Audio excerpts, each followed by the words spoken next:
Barnabé?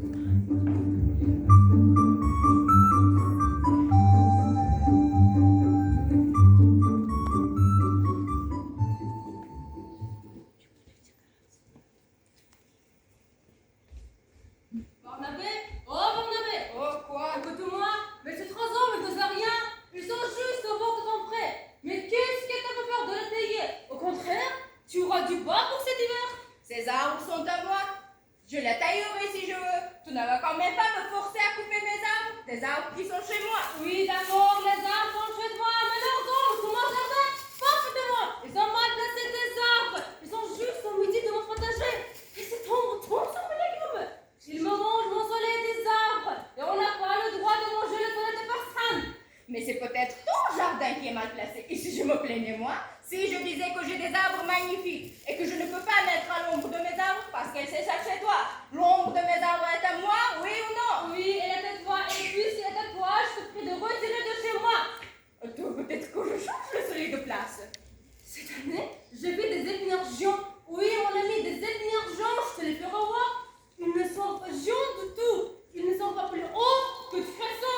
Fais du cresson si tu veux. Moi, mes arbres, je n'y toucherai pas. Bien, on ira au jour de paix. En attendant, je te retire la parole. Et je vais chez le plongée. Au contraire, c'est d'accord. Et si au matin je voulais adresser ou lui répondre, je te donne la permission de me cracher à la figure. Bon, moi, je suis un vrai volontaire. Ah, je fais du pain délicieux.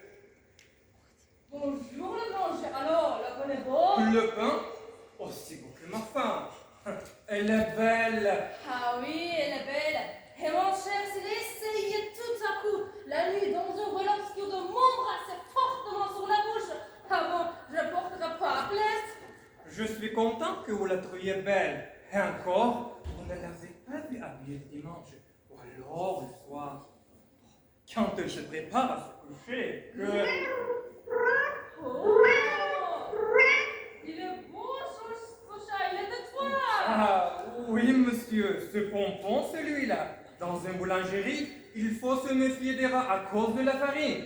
Pompon et sa femme pomponnette, ils me sortent 10 kilos de farine par jour. Toi la chatte aussi. Oui, mais depuis 3 jours, elle a disparu. D'ailleurs, moi, je sais pourquoi elle est partie. Cette nuit, j'ai bien entendu ce qu'elle racontait sur le toit. Oh, elle reviendra quand ça lui aura passé. Bonjour, monsieur le curé. Bonjour. Oh, c'est beau, il est pas prêt. On dit comme est ta femme. Et alors, où est-elle? Aurélie, Aurélie. Ma femme est en blague. Peut-être qu'elle se cachait, c'est quand même. C'est un peu drôle. Ah, je sais où elle est.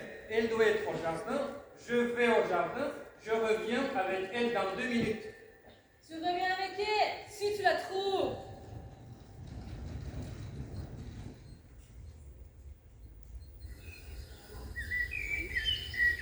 Aurélie, Aurélie, Aurélie.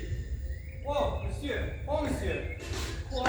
Vous n'avez pas eu ma femme? Votre femme, si je l'ai vue? Oui, vous l'avez vue. Je la connais pas, je savais même pas que vous étiez mariés. Mais ici, ce matin, il n'a pas vu une femme. Oh oui, il en a venu une. Elle ramassait des limaçons. C'est une grande vieille, avec un peu de barbe. C'est sûrement pas votre femme quand même. Oh non, c'est pas elle. Alors comme ça, vous êtes mariés et vous ne savez pas où est votre femme.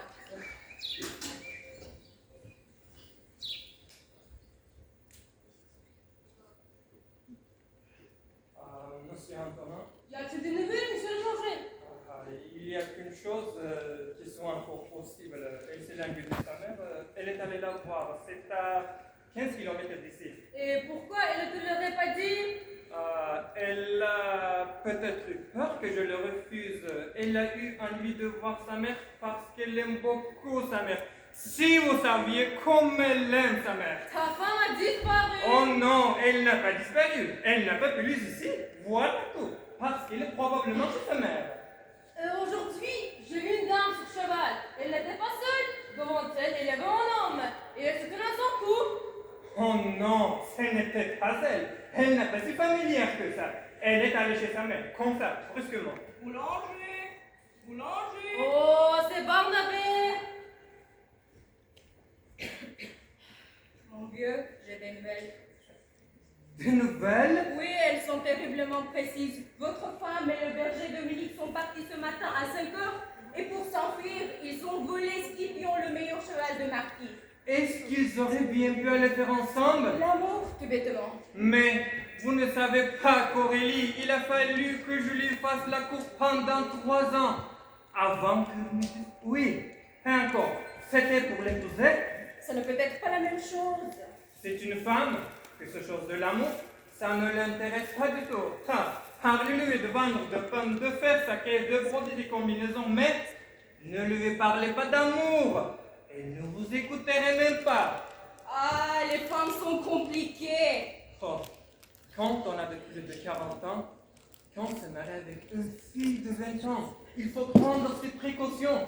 J'avais remarqué qu'elle n'écoutait pas volontiers les jeunes gens. Il ne lui plaisait pas. Et d'abord, si elle aimait les beaux garçons, est-ce que se remarier avec moi? L'un n'empêche pas l'autre. Monsieur, malgré qu'elle soit belle, élégante, qu'en ait tant de plaisir à la regarder, l'amour n'était pas pour elle. Ensemble, ce serait un magnifique fleur sans parfum. Vous l'avez dit, monsieur, un merveilleux fleur sans parfum. Ah, c'est peut-être toi qui es enrhumé. Maintenant, j'ai pas eu envie de faire de pain. Moi, pour ma femme que je pétrissais. Et aujourd'hui, elle est partie. Eh bien, du pain, j'en ferai plus. Écoutez-moi, mon ami. Vous avez l'estime de tout le village et vous faites un pain délicieux. Je suis dans une situation ridicule, monsieur le curé.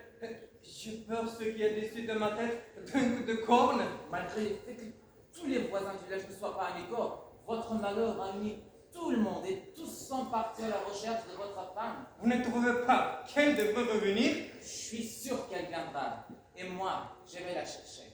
Mais si vous me ramenez mon Aurélie, vous aurez un vrai boulanger. Oh, Aurélie, Aurélie, je t'attends. Oh, Aurélie, Aurélie. Oh, Aurélie, je t'attends. Oh. Plongez.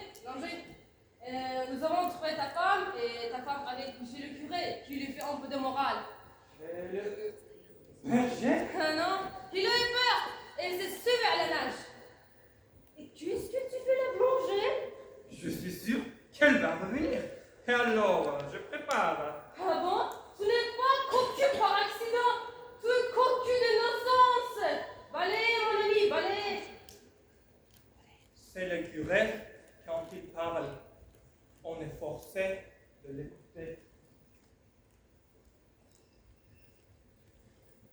Écoutez bien, ma fille. Alors les scribes et les pharisiens lui amenèrent une femme qui avait surpris son délai d'adultère. Et l'ayant placée au milieu de la foule, il dit à Jésus, Maître, cette femme a été prise en flagrant délit d'adultère. Or, Moïse nous ordonnait dans la loi de lapider ces sortes de personnes. Et toi, qu'en dis-tu? Exerce là pour le mettre à la preuve afin de pouvoir l'accuser. Mais je s'étant baissé et écrivait avec les doigts sur la terre.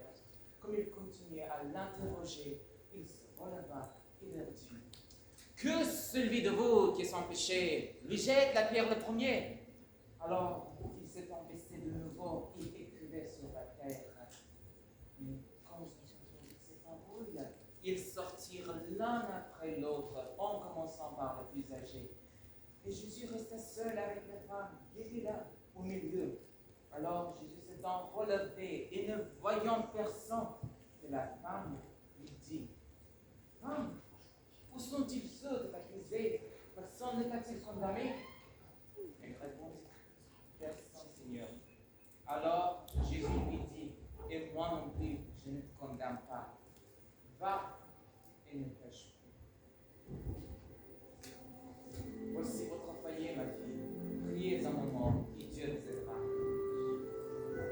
la paix soit avec vous.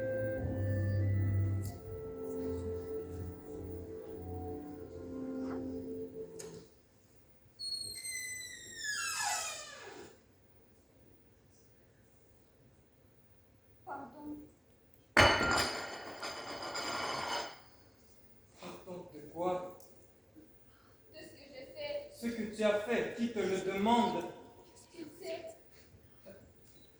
Bien sûr que je le sais. je te fais du mal. J'étais beaucoup inquiet, parce que tu ne me l'avais pas dit. Tu pars comme ça quand ça te prend. Tu n'as pas eu froid, non? Qu'est-ce que tu veux faire? Beaucoup. Maintenant que je suis content de te revoir, tu n'es pas faire maladie? Viens, viens t'asseoir. Assieds-toi là, ma belle. Assieds-toi là. Ne reste pas là. Assieds-toi là, ma belle. Tu dois avoir faim? Tiens, j'avais préparé un dîner pour moi parce que je ne savais pas si tu reviens ce soir. Mange, Aurélie, mange. Fais-moi ce plaisir, mange. Ah, moi, j'ai pas faim. Mange, Aurélie. Ne me pardonne pas comme ça me fait mal. Oh, ne me parle plus de pardon parce que tu finirais par me donner des idées. Écoute, Aurélie, il faut que je t'avoue quelque chose. Depuis que tu es parti, je ne me suis pas bien conduit. N'aie pas peur, ce n'est pas bien grave. Mais enfin, quand j'étais seul, j'en ai profité pour boire des apéritifs. Et aujourd'hui, je ne fais pas de pain. Voilà la vérité. Et celui-là, qu'est-ce qu'il a fait? Ah, c'est moi. Et il a une forme comme il cuit. Je l'ai cuit dans le four du poêle de la cuisine et j'ai jeté un morceau de pâte dedans au hasard.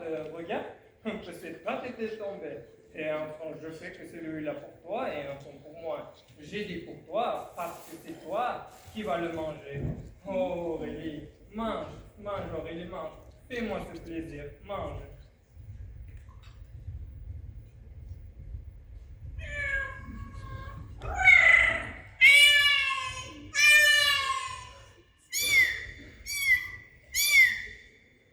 Ah, te voilà, toi. Regarde voilà la pomponnette. Casse, salope, ordure, c'est maintenant que tu reviens. Oh, pompon dit, qui se fait un mauvais sang d'encre pendant ces 3 jours. Il tournait, il virait, il cherchait dans tous les coins. Plus malheureux qu'une pierre l'était. Mais elle, pendant ce temps-là, avec son chat de gouttière, un inconnu, un bon à rien, un passant de couleur de lune, qu'est-ce qu'il avait de plus que lui? Rien. Toi? Rien. Mais elle, si elle avait parlé, ou si elle n'avait pas honte, ou pas pitié du vieux pompon, elle me dirait, il était plus beau. Est-ce que ça veut dire beau? Qu'est-ce que c'est cette petite différence de l'un à l'autre? Tous les Chinois sont pareils. Tous les nègres se ressemblent. Parce que les lions sont plus forts que les lapins. Ce n'est pas une raison pour que les lapines leur courent derrière un clignant d'œil. La tendresse. Alors, qu'est-ce que tu en fais? Dis, ton berger de cutière, est-ce qu'il s'est réveillé la nuit pour te regarder dormir? Est-ce que tu es parti s'il aurait laissé refroidir son four, s'il avait été boulanger? Dis, est-ce que tu repartiras encore? Elle ne repartira plus. Parce que si tu as envie de repartir, il vaudrait mieux de repartir tout de suite. Ce serait sûrement moins cruel. Non, elle ne repartira plus jamais. Oh, qu'est-ce que tu as, Aurélie? Qu'est-ce qu'il te prend? Je sais pas bien. Si tu allais te coucher. J'ai Oh, froid. écoute, c'est le moment où je rallume le four. Viens, ça nous réchauffera tous les deux.